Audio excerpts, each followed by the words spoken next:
연륜교회 성도 여러분 안녕하세요. 4월 11일 매일 성경 묵상 함께 하겠습니다. 오늘 나눌 말씀은 요한복음 18장 1절에서 11절의 말씀입니다. 함께 읽겠습니다. 예수께서 이 말씀을 하시고 제자들과 함께 기드론 시내 건너편으로 나아가시니 그곳에 동산이 있는데 제자들과 함께 들어가시니라. 그곳은 가끔 예수께서 제자들과 모이시는 곳이므로 예수를 파는 유다도 그곳을 알더라. 유다가 군대와 대제사장들과 바리새인들에게서 얻은 아랫사람들을 데리고 등과 횃불과 무기를 가지고 그리로 오는지라. 예수께서 그 당할 일을 다 아시고 나아가 이르시되 너희가 누구를 찾느냐? 대답하되 나사렛 예수라 하거늘 이르시되 내가 그니라 하시니라. 그를 파는 유다도 그들과 함께 섰더라. 예수께서 그들에게 내가 그니라 하실 때에 그들이 물러가서 땅에 엎드려지는지라. 이에 다시 누구를 찾느냐 물으신데 그들이 말하되 나사렛 예수라 하거늘 예수께서 대답하시되 너희에게 내가 그니라 하였으니 나를 찾거든 이 사람들이 가는 곳은 용납하라 하시니 이는 아버지께서 내게 주신 자 중에서 하나도 잃지 아니하였사옵나이다 하신 말씀을 응하게 하려 함이로라. 이에 시몬 베드로가 칼을 가졌는데 그것을 빼어 대제사장의 종을 쳐서 오른편 귀를 베어버리니 그 종의 이름은 말고라. 예수께서 베드로더러 이르시되 칼을 칼집에 꽂으라. 아버지께서 주신 잔을 내가 마시지 아니하겠느냐 하시니라. 아멘. 요한은 본문을 기록하면서 예수님은 숨지 않으실 뿐만 아니라 오히려 자신을 나타내고 있음을 강조하고 있습니다. 이제 체포의 대상이 된 예수님은 어디에 계실 것인가가 분명했습니다. 예수님은 제자들과 이 동산에 자주 오시곤 했기 때문이죠. 물론 가룟 유다도 이 사실을 누구보다도 잘 알고 있었습니다. 그래서 유다는 예수님이 계신 곳으로 적어도 200명쯤 되는 군사들과 대제사장들과 바리새인들에게서 얻은 하석들을 데리고 예수님을 찾으러 온 것입니다. 그들은 날이 어두워서 그랬는지 예수님이 누구인지 알지 못했습니다. 예수님은 너희가 누구를 찾느냐 물으셨고 예수님을 바로 앞에 두고 그들은 나사렛 예수라고 답을 합니다. 그들은 예수님의 얼굴도 알지 못하며 예수님을 잡으러 온 것입니다. 그냥 가룟 유다를 앞세우고 가룟 유다만 믿고 따른 것이죠. 저는 이 장면을 상상해 봅니다. 세상에 많은 사람들이 예수님에 대하여 하는 말들을 떠올려 봅니다. 사람들은 예수님의 이름만 알 뿐 예수님이 어떤 분인지 어떤 삶을 사셨는지 왜 이 땅에 오셨는지 왜 우리가 그를 믿어야 하는지 알지 못합니다. 그러면서 예수님을 거부합니다. 막상 예수님이 눈앞에 있을지라도 그들은 예수님을 받아들이질 않았습니다. 그저 관심이 있는 것은 정치적으로 사회적으로 예수님을 판단하고 자기 이익을 추구하는 가룟 유다와 같은 자들의 말을 그냥 따를 뿐입니다.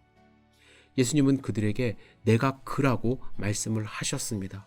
이 대답은 자신의 정체성을 밝히는 것 이상의 엄청난 의미를 내포하고 있습니다. 모세가 하나님의 이름을 물어봤을 때 나는 스스로 있는 자다, 나는 나다 이렇게 하신 말씀을 떠올리게 합니다. 요한은 6절에서 예수님의 대답의 의미를 강조합니다. 그들이 물러서서 땅에 엎드려지는지라.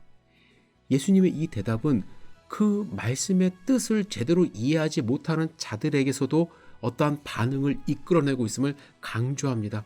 이것은 주님의 거룩함에 대한 두려운 반응이에요. 거룩한 하나님 앞에서 인간들이 할 수 있는 유일한 반응은 땅에 엎드려지는 것입니다. 예수님은 그들에게 말한 후 앞으로 나서서 자신의 체포의 주도권을 행사하시며 제자들이 체포당하지 않도록 이제 말씀을 하십니다. 그런데 이때 베드로가 칼을 가졌잖아요. 그것으로 대제사장의 종을 쳐서 오른쪽 귀를 베어버립니다. 요한은 그 대제사장의 종의 이름도 알고 있었는데 말고라는 사람이었어요. 여러분, 이 베드로의 행동 우리가 어떻게 이해를 해야 할까요? 사랑하는 선생님을 잡아가려는 사람들의 맞서는 의협심이 강한 제자로 이해해야 할까요? 물론 그런 측면도 분명히 있습니다. 베드로만이 예수님을 뒤쫓아 대제사장의 집안 뜰 안까지 갔으니까 예수님을 사랑하는 마음으로 그렇게 했다는 생각 우리 충분히 할 수 있습니다. 그러나 한편으로 무력을 사용하여 이 상황을 이기려 한 그의 행동은 예수님이 말씀하신 내가 그니라 이 말씀을 제대로 이해하지 못한 결과였다고 생각을 합니다.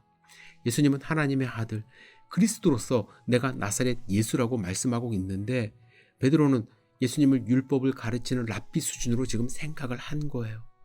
이름만 알고 얼굴도 모른 채 예수님을 잡으러 온 군사들이나 이름도 알고 얼굴도 알지만 예수님의 본질을 제대로 알지 못한 베드로는 무력을 사용한다는 점에서 지금 이 시점에서 군사들과 별로 달라 보이지 않습니다. 여러분, 우리는 예수님을 정확히 알고 있습니까? 역사적으로 군사들을 동원해서 예수님을 믿는 자들을 체포하는 일들도 많았고요. 예수님을 보호한다는 명목으로 증거한다는 명목으로 칼을 휘두르는 사람들도 많았습니다. 그러나 하나님 나라 일, 예수님의 일은 결코 폭력적이질 않습니다. 예수님을 잘 모르고 하는 행동들이에요. 예수님이 원하시는 것은 무엇입니까? 나를 내려놓고 하나님이 허락하신 잔을 수용하며 핍박 속에서도 순종하며 살아가는 것을 원하십니다. 여러분, 고난주간이 시작되었습니다. 예수님의 고난을 묵상하시면서 예수님이 원하시는 삶은 무엇인가? 베드로와 같은 삶 분명히 아닐 거예요. 군사들의 삶 아닙니다. 가룟 유다의 삶 아닙니다. 하나님의 말씀에 철저히 순종하며 겸손히 하루하루 살아가는 그 모습을 주님이 원하십니다. 예수님 닮은 하루가 되기를 주님의 이름으로 축복합니다. 기도하겠습니다. 사랑과 은혜가 충만하신 아버지 하나님, 주님을 닮기 원합니다. 주님 닮아가는 하루하루 될 수 있도록 축복하여 주시옵소서. 내 힘과 내 뜻을 의지하지 않도록 인도하여 주시옵소서. 오직 주님의 모습으로 오늘 하루 승리하는 삶 살 수 있도록 도와주시옵소서. 예수님의 이름으로 기도드렸사옵나이다. 아멘.